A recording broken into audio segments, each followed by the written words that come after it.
IBN 7 हौसला है।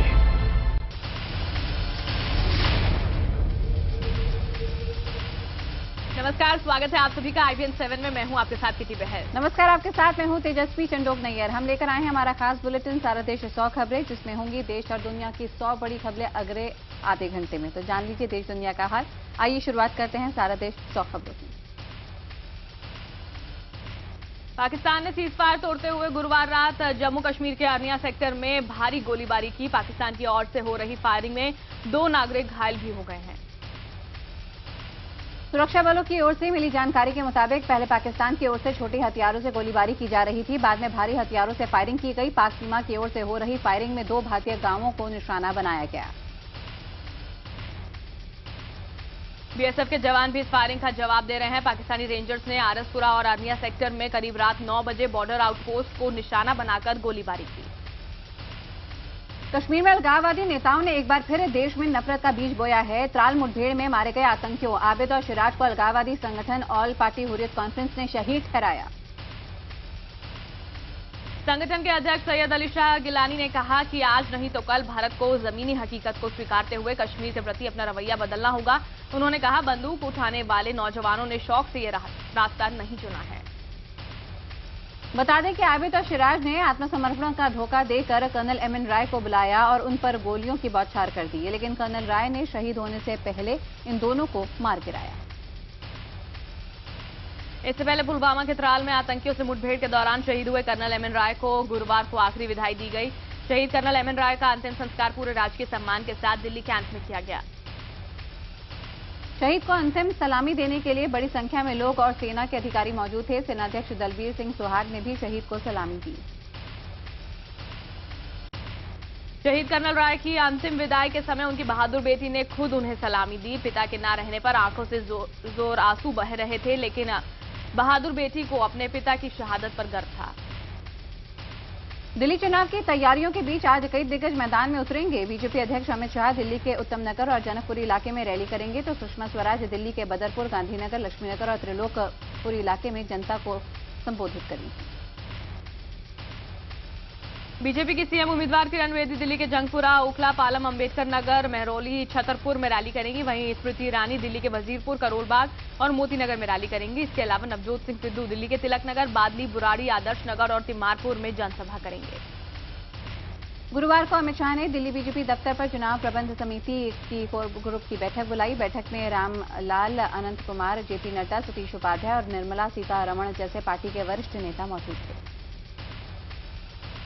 BJP ने दिल्ली पर कब्जे के लिए 7 दिनों में ताबड़तोड़ रैलियां और केजरीवाल से रोज सवाल करने का फैसला किया। बीजेपी ने दिल्ली में 7 दिनों में 250 सभाएं यानी रोजाना औसतन 36 सभाएं करने का फैसला किया है।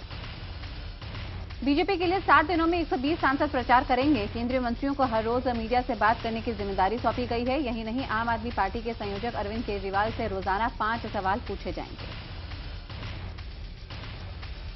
बीजेपी ने यह भी साफ कर दिया है कि इस बार चुनावी घोषणा पत्र जारी नहीं किया जाएगा, बल्कि उसकी जगह विजन डॉक्यूमेंट जारी किया जाएगा, जिसमें पार्टी की दिल्ली की प्राथमिकताएं जारी की जाएंगी। 29 जनवरी से 5 फरवरी तक रोजाना 5 सवाल पूछने की कड़ी में गुरुवार को बीजेपी ने केजरीवाल से 5 सवाल पूछे कि सत्ता में आने के लिए सिद्धांतों से समझौता क्यों किया, पीएम बनने के बाद शीला दीक्षित के खिलाफ जांच और मुकदमा दर्ज करने के वादे का क्या हुआ। बीजेपी ने यह भी पूछा कि आम आदमी की तरह दिखना चाहते हैं तो यूपी पुलिस से जेड दर्जे के 30 पुलिस वालों की सुरक्षा क्यों स्वीकार की। शपथ लेने मेट्रो से आए, लेकिन सरकार के लिए एसयूवी की मांग क्यों की और निजी चार्टर्ड विमान और बिजनेस क्लास में सफर क्यों करते हैं।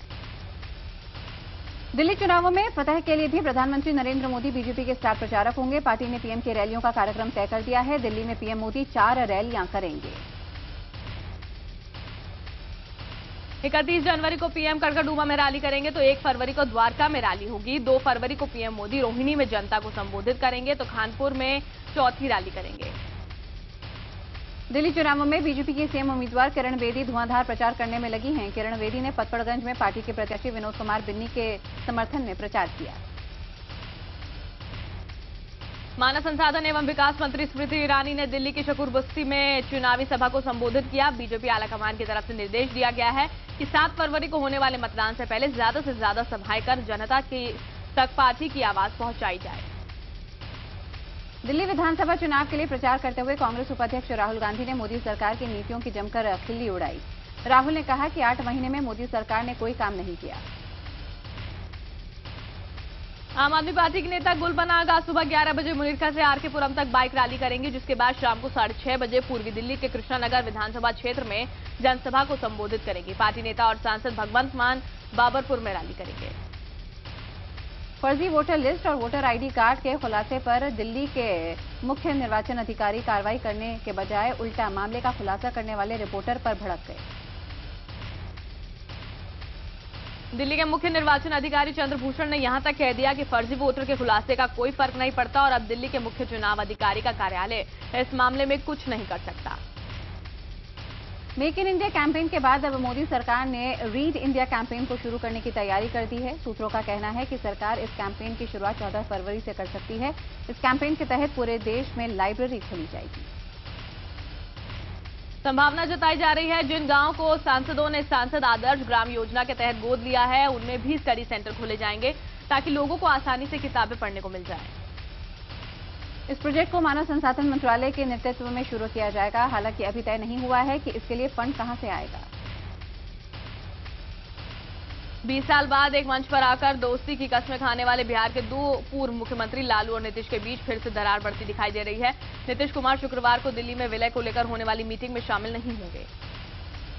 30 जनवरी को मुलायम सिंह यादव के साथ आरजेडी, जेडीयू और आईएनएलडी नेताओं की विलय को लेकर मीटिंग होनी है। इस बीच जनता परिवार के विलय से जुड़े एक सवाल पर आरजेडी अध्यक्ष लालू प्रसाद यादव ने कहा कि वो अकेले चले हैं और उन्हें किसी की चिंता नहीं।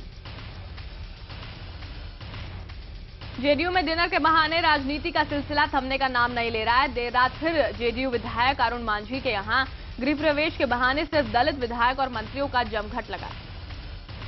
दलित विधायकों ने पहले बैठक की और फिर भोजन का आनंद लिया। आयोजन में आए सभी दलित विधायकों ने एकजुटता के साथ नीतीश कुमार को ही अपना नेता बताया। 1 दर्जन दलित विधायक इस आयोजन में आमंत्रित हुए और आते ही 2 घंटे तक पहले बंद कमरे में बैठकें की, फिर एक साथ भोजन किया। यहां जीतनराम मांझी का किसी ने भूल से भी नाम नहीं लिया। शारदा चिटफंड घोटाले में ममता के खास सिपहसालार मुकुल रॉय की आज सीबीआई दफ्तर में पेशी है। इसके विरोध में कोलकाता में सीबीआई दफ्तर के बाहर टीएमसी कार्यकर्ता धरना देंगे। महाराष्ट्र में स्वाइन फ्लू ने कहर बरपा दिया। वहीं राजधानी दिल्ली में भी इस बीमारी ने 300 से ज्यादा लोगों को अपनी चपेट में ले लिया है। राज्य में इस घातक बीमारी के चलते 17 लोगों को अपनी जान गंवानी पड़ी है। गुजरात और पंजाब में भी स्वाइन फ्लू के मरीजों की संख्या बढ़ती ही जा रही है। गुजरात में सिर्फ जनवरी महीने में स्वाइन फ्लू के 28 लोगों को अपना शिकार बनाया है। अहमदाबाद में अब तक 2 लोगों की मौत भी हो चुकी है। राजस्थान में स्वाइन फ्लू से 30 मौतों के बाद सरकार की नींद खुली है। सरकार ने स्वाइन फ्लू की दवा टेमी फ्लू की सप्लाई बाहर राज्यों को रोक दी है। राजस्थान में फ्लू को लेकर हाई अलर्ट है। मुंबई में एक फिल्मी अंदाज में अपहरण का मामला सामने आया, जिसमें अपहरण करने वाले पीड़ित के दोस्त हैं और अपहरण के लिए फिरौती देने वाले भी पीड़ित के ही दोस्त हैं। इस पूरे मामले के पीड़ित के परिवार को भनक भी नहीं लगी कि उनके घर के चिराग का अपहरण हो गया है और लाखों रुपए देकर वो घर भी वापस आ गया। पुलिस ने 4 लोगों को गिरफ्तार कर लिया है। बिहार के मोतिहारी स्टेशन पर बदमाशों ने एक जौहरी को लूट लिया। सोना चांदी के कारोबारी के पास से बदमाश 2.5 किलो सोना और करीब 12 लाख रुपए लूटकर चंपत हो गए। बिहार के सीतामढ़ी में नवजात बच्चे का सौदा करने का मामला सामने आया। बच्चे के जन्म से पहले महिला से उसके बच्चे का सौदा कर लिया गया। महिला को 10,000 रुपए दिए गए, जबकि नवजात को 60,000 रुपए में बेच दिया गया। जबलपुर में एक पुलिस अधिकारी के घर में घुसकर उसकी बेटी की हत्या कर दी गई। वारदात के वक्त लड़की घर में अकेली थी। बदमाशों ने धारदार हथियार से मारकर उसे मौत के घाट उतार दिया। राजस्थान के झुंझुनू जिले के पिलानी थाना इलाके में चलती बस में एक महिला के साथ गैंगरेप किया गया। बस के ड्राइवर ने महिला को गलत बस बताकर उसे बिठा लिया और फिर अपने दोस्तों के साथ मिलकर उसके साथ रेप किया। उत्तर प्रदेश के एटा जिले में 8वीं क्लास की एक छात्रा के साथ इलाके के 5 लड़कों ने गैंगरेप किया। वारदात के बाद से आरोपी फरार है। पुलिस ने मामला दर्ज कर जांच शुरू कर दी है। ग्रेटर नोएडा के 5 सितारा होटल क्राउन प्लाजा में एक एनआरआई की संदिग्ध हालत में लाश मिली है। दुबई का एक व्यापारी भारत में अपने दोस्त की शादी में शरीक होने आया था। होटल के बंद कमरे में इस एनआरआई का शव मिला है। गोरखपुर में एक महिला सब इंस्पेक्टर ने आरोप लगाया है कि उसे किडनैप करने की कोशिश की गई है। आरोपों के मुताबिक एक बोलेरो से आए बदमाशों ने उसे अगवा करना चाहा। गुस्साए लोगों ने बोलेरो में तोड़फोड़ की। पुलिस के मुताबिक ये मामला संदिग्ध लग रहा है। यूपी के बहराइच में एक महिला ने अपने प्रेमी के साथ मिलकर पति को मौत के घाट उतार दिया। साजिश में एक और शख्स ने उसका साथ दिया। पुलिस ने तीनों आरोपियों को गिरफ्तार कर लिया है। बिहार के कटिहार में पंचायत ने बेतुका फरमान सुनाया। कटिहार के गांव में एक महिला के साथ रेप करने वाले आरोपी को सजा के तौर पर 41,000 रुपए भरने का आदेश सुनाया गया, जिसके बाद मामले को दबा दिया गया। इस मामले में जब पीड़ित के पति ने आरोपी से पैसे देने को कहा तो आरोपी ने उसे जिंदा जलाने की कोशिश की। महिला के पति को घायल हालत में अस्पताल में भर्ती कराया गया है। यूपी के उन्नाव में कंकाल बस्ती है। उन्नाव के पुलिस लाइन में बंद कमरे में नर कंकाल मिले हैं। पुलिस लाइन इलाके में कई पुलिस वालों के घर हैं। यहां एक कमरे में सैकड़ों नर कंकाल बोरियों में बंधे हुए मिले। IVN7 के कैमरे में कैद हुई तस्वीरें रूह कपा देने वाली हैं। पुलिस के मुताबिक ये शव उन्होंने विसरा और DNA प्रोफाइल के लिए रखे थे। हालांकि ये नर कंकाल किसके हैं, पुलिस इस बारे में कुछ भी नहीं बता पाई है। पश्चिमी उत्तर प्रदेश में हाईकोर्ट की बेंच की मांग को लेकर बवाल जारी है। गुरुवार को मुरादाबाद में वकीलों ने कचहरी परिसर के आसपास जमकर हंगामा किया। मुरादाबाद में वकील इकट्ठा होकर मार्च निकाल रहे थे, तभी कुछ वकील आसपास दुकान लगाए दुकानदारों पर गुस्सा उतारने लगे। वकीलों ने दुकानों का सामान उठाकर फेंक दिया। आरोप है तोड़फोड़ के दौरान पुलिस मूक दर्शक बनी रही। आगरा में हाईकोर्ट की बेंच की मांग को लेकर वकीलों के दो गुट आपस में भिड़ गए। मामला दीवानी के आगरा बार और ग्रेटर बार का है, जिसमें आगरा बार के लोगों ने वकीलों से हड़ताल खत्म करने की मांग की तो ग्रेटर बार ने इसका विरोध किया।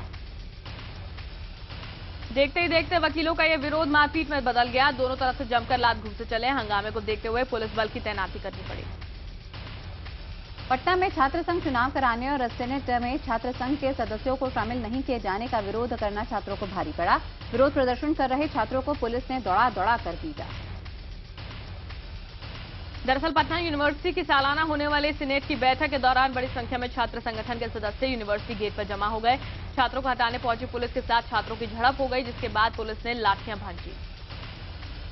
झारखंड के धनबाद में महिलाओं ने नशेड़ियों और शराब माफियाओं को सबक सिखाने का बीड़ा उठाया। नशा मुक्ति अभियान के तहत महिलाओं ने हाथ में झाड़ू और बेलन लेकर शराबियों की जमकर धुलाई की।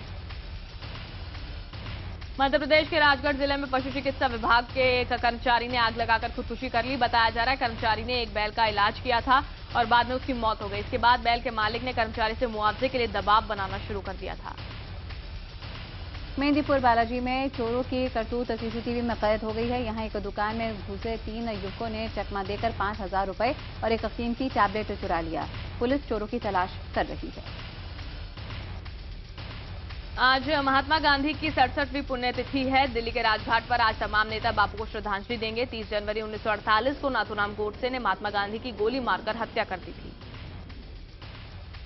गांधी जी की पुण्यतिथि पर भी राजनीति हो रही है। इलाहाबाद में कांग्रेसी नेता ने गोडसे के पोस्टर लगाकर बीजेपी और आरएसएस से सवाल पूछे हैं, तो दूसरी तरफ मेरठ में हिंदू महासभा ने गोडसे की मूर्ति लगाने का ऐलान किया है। इसे लेकर वहां सुरक्षा बढ़ा दी गई है।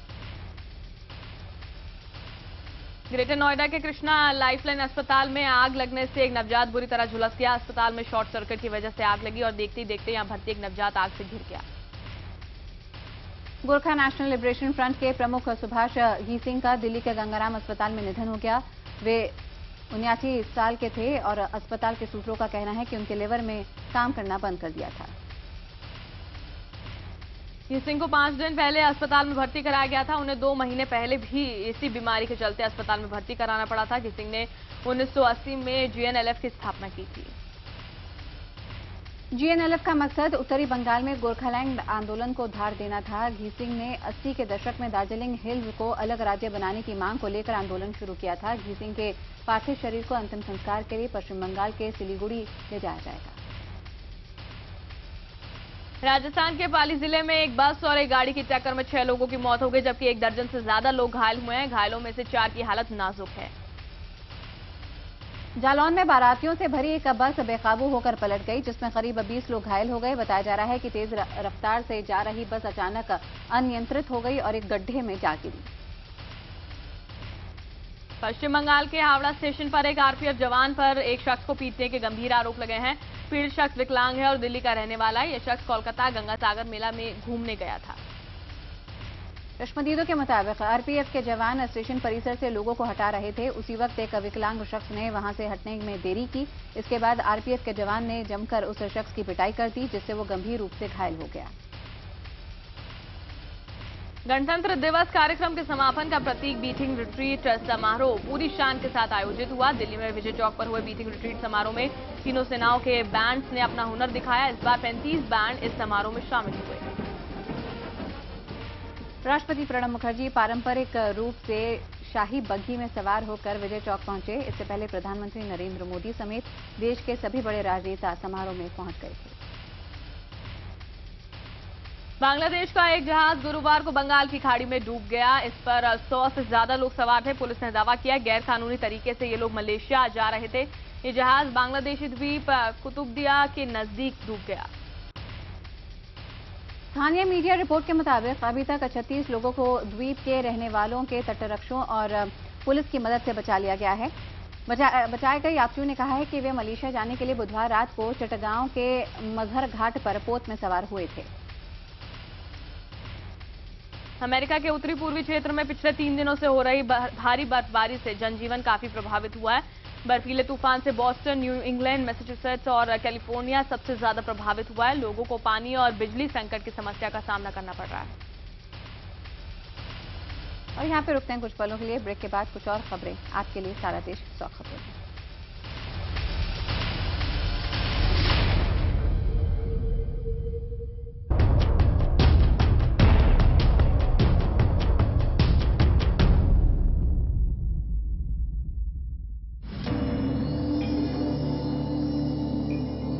धुएं के बीच बैठकर धुनी रमाकर कैसे किया जाता है ये कठिन तप। कैसे माघ मेले में बसंत पंचमी को शुरू होती है कल्पवास में एक नई परंपरा। कैसे होता है 18 सालों तक किया जाने वाला ये तप, जानेंगे सिर्फ और सिर्फ कल्पवास में।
तो आप हैं किसी और तेजस्वी के साथ। आइए सारा देश 100 खबरों में खबरों के सिलसिले को आगे बढ़ाते हैं।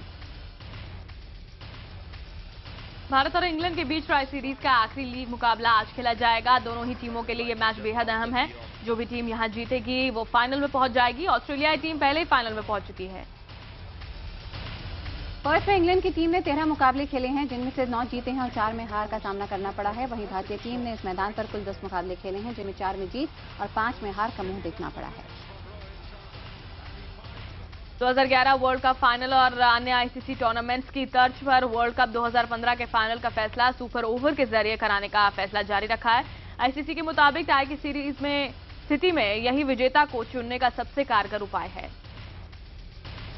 धोनी ने इंग्लैंड के खिलाफ मैच से पहले कहा है कि वर्ल्ड कप से पहले अंतिम 11 को चुनने के लिए हर मैच जीतना जरूरी है। उन्होंने कहा, यदि आप 2 मैच जीत भी लेते हैं लेकिन वर्ल्ड कप के लिए अंतिम 11 को लेकर निश्चिंत नहीं है तो इससे आपके प्रदर्शन पर असर पड़ सकता है। राहुल द्रविड़ ने न्यूजीलैंड को 14 फरवरी से शुरू हो रहे वर्ल्ड कप में खिताब का प्रबल दावेदार माना है। द्रविड़ ने कहा कि न्यूजीलैंड के पास बेहतरीन तेज गेंदबाज हैं, लिहाजा ऐसा लगता है वो प्रबल दावेदारों में से होंगे। इंजमाम उल हक ने पाकिस्तान की वर्ल्ड कप टीम को हार का डर मन से निकालने और एक खुले और सकारात्मक मन के साथ खेलने को कहा है। इंजमाम ने कहा है कि 1992 में वर्ल्ड कप में 6 मैच हारने के बावजूद इमरान खान ने हमें कभी भी उम्मीद खोने या मनोबल छोड़ने नहीं दिया था। रणजी ट्रॉफी के ग्रुप बी में पंजाब और उड़ीसा के बीच मुकाबला गुरुवार से शुरू हो गया। पहले दिन उड़ीसा की टीम ने पंजाब को 167 रन पर ही ऑल आउट कर दिया। कप्तान संदीप सिंह समेत पंजाब के 7 बल्लेबाज दहाई के आंकड़े तक भी नहीं पहुंच पाए।